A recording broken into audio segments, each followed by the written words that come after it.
Hola, ¿qué tal? Hoy vamos a revisar un tema importante que es el abuso de sustancias. El abuso es cuando una persona consume una sustancia, y podemos hablar de fármacos o drogas que son ilegales, ¿no? De una manera que no corresponde con las normas culturales y sociales específicas. ¿Qué quiere decir esto? De dónde es originario o la cultura a la que pertenece.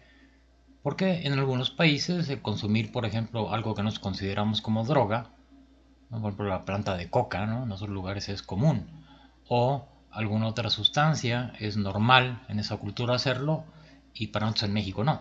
Por eso tiene que adaptarse pues a las normas culturales. Y también podemos incluir cuando hay una autoadministración de un fármaco o una sustancia natural y que eso es por voluntad propia y no corresponde pues a algo que fue prescrito. Ahora, ¿qué tienen en común las sustancias de las cuales se abusa? Por lo general afectan al sistema nervioso y en especial al cerebro.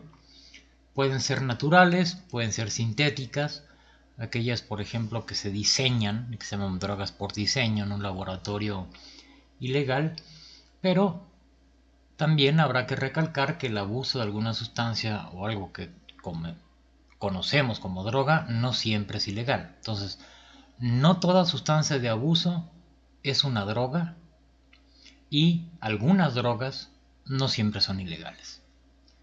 Por ejemplo, la cocaína, las anfetaminas, incluso el LSD, en alguna ocasión, hace años, se utilizaron de forma terapéutica.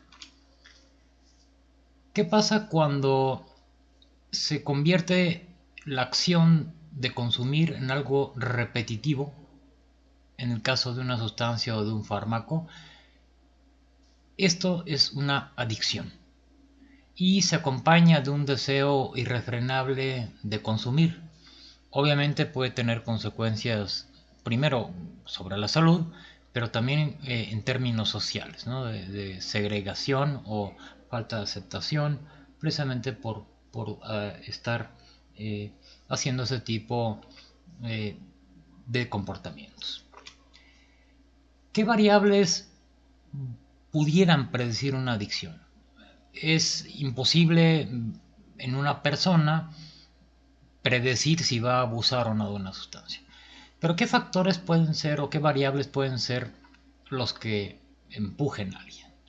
En caso de la propia droga, el costo, la disponibilidad, la dosis y el modo de administración. Y esto varía, ¿no? Hay drogas muy costosas, otras no tanto, otras que fácilmente se consiguen, otras no.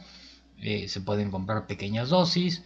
Y bueno, los modos de administración pueden ser de intravenoso o puesto en la lengua, inyectado, en fin, ¿no? El usuario.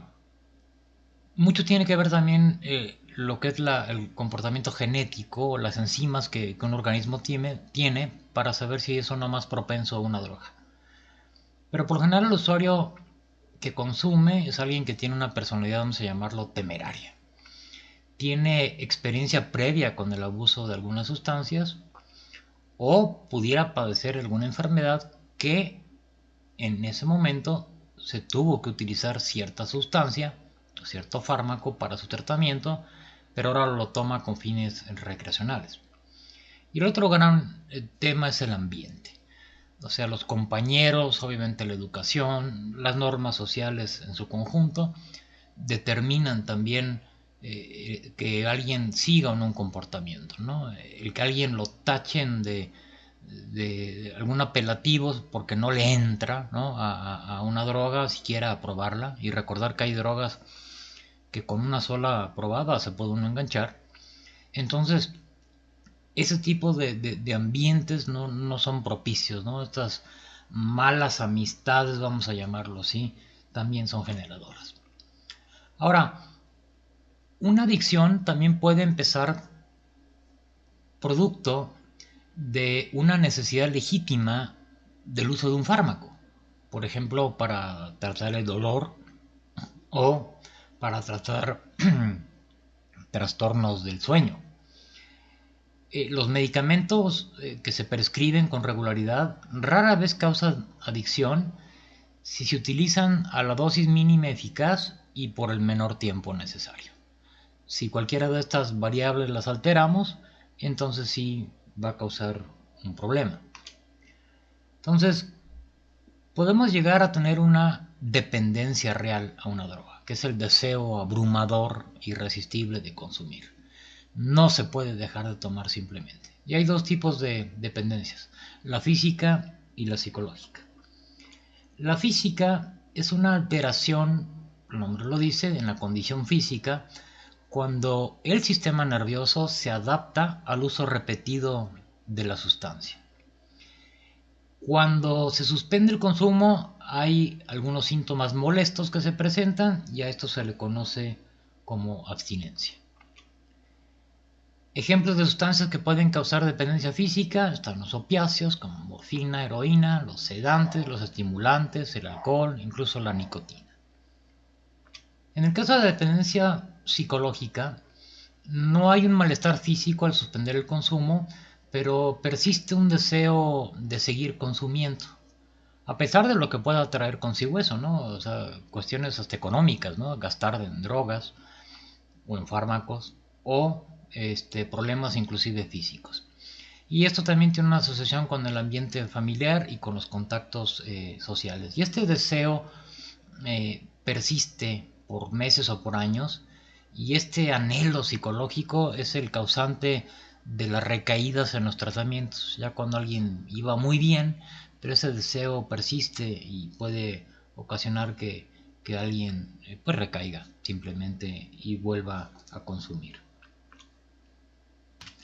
¿Qué tipo de sustancias producen dependencia psicológica? Pues por ejemplo la marihuana, los ansiolíticos, el crack, que es una cocaína barata.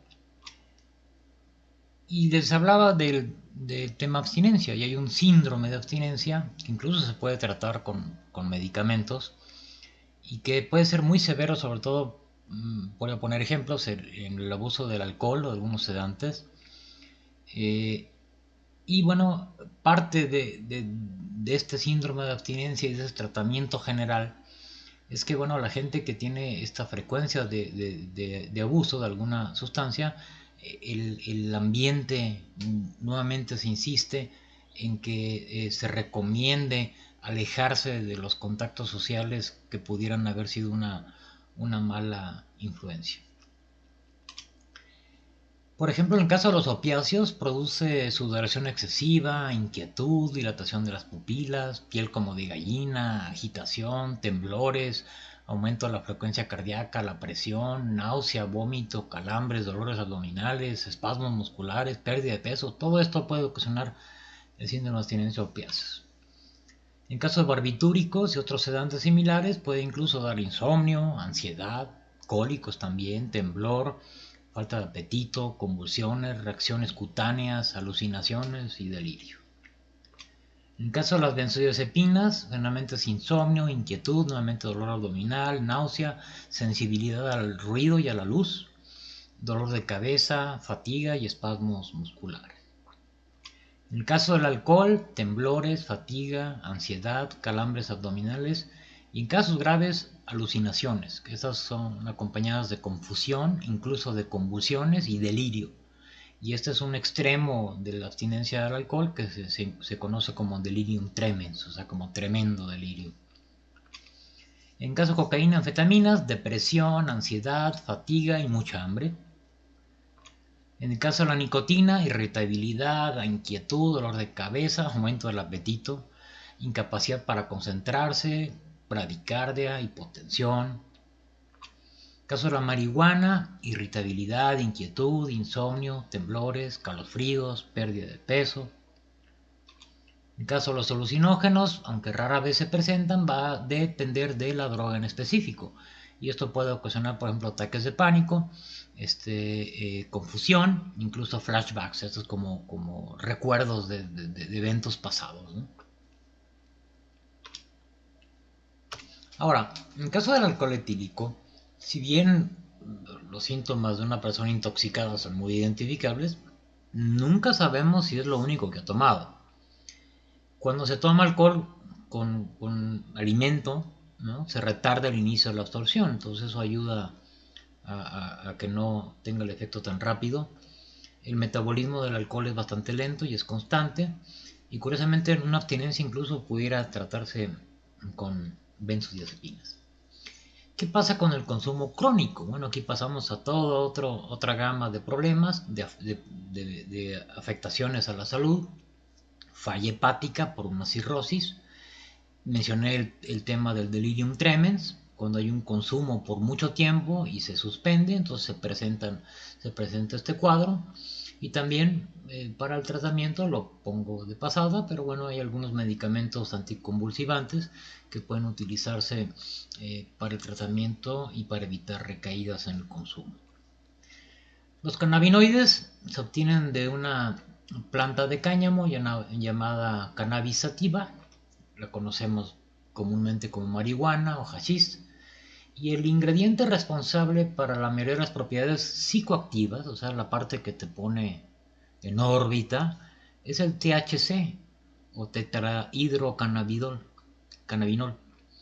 Este THC es pues la parte que no es la parte que se debe conocer como médica. Más bien es el otro componente, o uno de los otros componentes, que es el CBD o cannabidiol. El cannabidiol es el componente de la planta de cannabis que se puede encontrar en diferentes proporciones dependiendo de la cepa de la planta, y esta es la que tiene un efecto analgésico. Entonces, esta es la que se está pugnando y se ha comercializado ya en otros países, y lo venden para tratamiento del dolor, ¿no? Hay gotas, incluso hay hasta gomitas, ¿no? El problema es cuando hay CBD mezclado con THC. Entonces el delta 9 tetrahidrocannabinol es la parte que te aloca, ¿no? O te pone a volar. Entonces eso es lo que se está tratando de erradicar, de que se extraiga pues nada más la parte médica, que es la parte para tratar el dolor, ¿no? Entonces, y la marihuana es de las drogas ilícitas de mayor consumo, enlentece la actividad motora, altera la coordinación, desconecta los pensamientos, causa si bien euforia, pero también paranoia, sed, ansias de comer chocolate y otros dulces. En inglés esto le llaman the munchies, así como las ganas de una compulsión de comer esas cosas dulces, provoca enrojecimiento de los ojos y una dependencia física y también tolerancia. Las drogas alucinógenas realmente no tienen un uso médico. El prototipo de ellas es el LSD o dietilamida del ácido lisérgico. El LSD tiene efectos variables, se obtiene de un hongo que crece en el centeno y otros cereales. Se obtiene el ácido lisérgico y de aquí se transforma en LSD. Se consume normalmente por vía oral. Puede producir así como recuerdos súbitos, tolerancia. Tiene poca o nula dependencia física y se distribuye de una manera rápida en el cuerpo. Ahora, farmacológicamente hay dos que se parecen, el LSD y una que se llama psilocibina. Lo que pasa es que el LSD es sintética y la psilocibina es natural. Entonces aquí podemos ver este hongo del cual se obtiene la psilocibina, y del lado derecho se puede ver un pequeño papel impregnado con LSD, que lo que se hace es que se pone debajo de la lengua. Así se distribuye y así se consume. Otros alucinógenos que tal vez hayan escuchado: el peyote, el MDMA o el éxtasis, el DOM o dimetoximetilanfetamina, el MDA, que es metil-endoxianfetamina, PCP o fenilciclidina, también conocido como polvo de ángel, y la ketamina, que es un anestésico. Este es de un cactus del peyote, del cual se obtiene la mescalina. Entonces, los estimulantes, ya mencioné, aumentan la actividad del sistema nervioso central, y muchos de estos se utilizan para tratamiento, por ejemplo, de la obesidad y del déficit de atención con hiperactividad. causa un regocijo, pérdida del apetito, mejora el desempeño mental y físico, mejora el estado de alerta. Sin embargo, da una sensación de estar drogado. Entonces tiene una dependencia psicológica muy alta y los síntomas físicos en realidad son menos severos. Las anfetaminas y el metilfenidato activan la formación reticular en esta parte del cerebro y provoca una euforia, una lucidez, pero también afecta la actividad cardiovascular y respiratoria, y su uso ya realmente es muy limitado y se ha estado quitando todos los productos que contienen algún derivado de anfetamina o metilfenidato. La dexanfetamina, por ejemplo, se está utilizando para perder peso, tratamientos a corto plazo. La metanfetamina, esa sí es una droga recreativa. Y el metilfenidato sí se utiliza para, sobre todo en niños que tienen déficit de atención con hiperactividad. Tienen efectos muy similares a los de la cocaína y las anfetaminas. La cocaína, derivada de las hojas de la planta de coca, que se usa desde hace miles de años, un efecto similar a las anfetaminas, varias vías de administración, y bueno, aquí el problema es la sobredosis, y lo hemos escuchado muchas veces, ¿no? Arritmias, convulsiones, embolias o la muerte. La cafeína, una sustancia natural, de hecho a veces se agrega cafeína a medicamentos de venta libre para el manejo del dolor. Por ahí hay unas de cafeína con ergotamina que se utilizan, por ejemplo, para cefaleas o para migrañas. Es un diurético potente, estimula el sistema nervioso central, produce una alerta mental, una inquietud, un nerviosismo, irritabilidad y el insomnio. Por eso recomiendan no tomar un cafecito o café en la noche porque puede dar insomnio. También esto no está escrito en piedra. Hay gente que se puede tomar un café a la hora que quiera y no le provoca ningún problema el dormirse, pero para mucha gente para poder despertar requiere así como que el primer cafecito de la mañana y en la noche ya no tomarlo porque si no, no puede dormir, ¿no?